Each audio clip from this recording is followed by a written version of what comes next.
자, 마지막 사건 이제 끝으로 보도록 하겠습니다. 방송인 박수홍 씨가 친형으로부터 약 100억 원대 금전 피해를 입었다. 이런 의혹이 제기됐는데 사실인 것으로 밝혀졌습니다. 팀장님, 어떤 일이 있었던 겁니까? 네, 이제 박수홍 씨가 사실은 지난 그 다옹이라고 반려견 그런 어떤 그 부분에서 이제 그 자기가 그 토크를 하면서 이제 밝혀졌어요.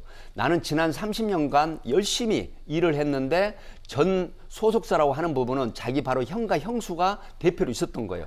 근데 내 앞으로 된 재산이 있는 걸로 생각을 했는데 확인을 해보니까 30년간 100억 원 상당이 모두 사라져버렸고 내 앞으로 돼 있는 걸로 생각한 빌딩도 내 앞으로 돼 있는 게 아니라 형과 형수의 명의로 돼 있더라. 그래서 내가 형과 형수에게 쏘갔던 것 같다.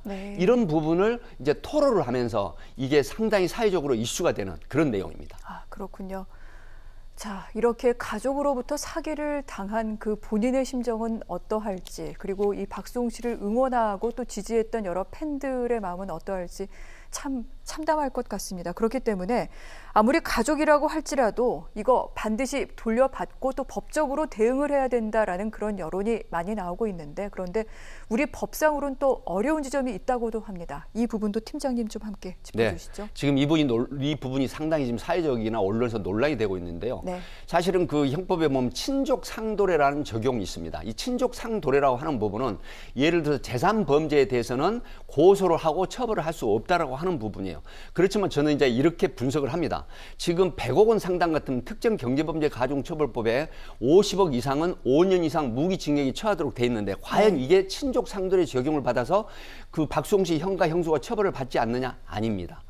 전 소속사라고 하는 부분은 그 대표가 비록 형이나 형수가 돼 있다 하더라도 회사가 법인체로 설립이 돼 있기 때문에 법인에 대한 침해가 됩니다.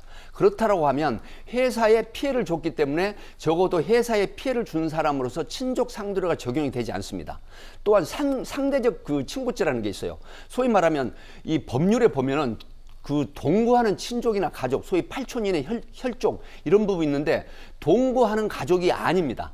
박수홍 씨가 혼자서 살고 있고 형과 형수는 따로 살았단 말이죠. 그러면 상대적 친고죄에 의해서 이 부분은 고소가 가능합니다. 그렇기 때문에 특정 경제범죄 가중처벌법상 고소가 가능하고요. 그 회사나 박수홍 씨가 고소를 하게 되면은 처벌을 받을 가능성이 굉장히 높다. 하기 때문에 친족 상도례 적용을 받지 않고 그 재산을 100억 원 상당에 대한 재산에 대해서는 변제를 받을 수도 있고 그다음에 형과 형수를 처벌할 수도 있다라고 하는 부분은 분명하게 말씀을 드립니다. 아, 법적으로 문제가 될 수 있는 부분에 대해서 분명히 좀 해답을 주신 것 같습니다. 아울러 굉장히 오래된 법인데 이제 좀 개정을 좀 논해야 될 때가 아닌가 싶기도 하네요. 네, 그렇습니다. 친족 상도례 같은 경우는 예를 들어서 막 강도죄라든가 손괴죄 같은 경우는 친족 상도례 적용을 받지 않지만 소위 말하면 재산 범죄에 대해서는 그것은 국가의 형벌이 들어갈 필요 없어. 가족들 간에 처리를 해 하고 이런 이제 법이거든요.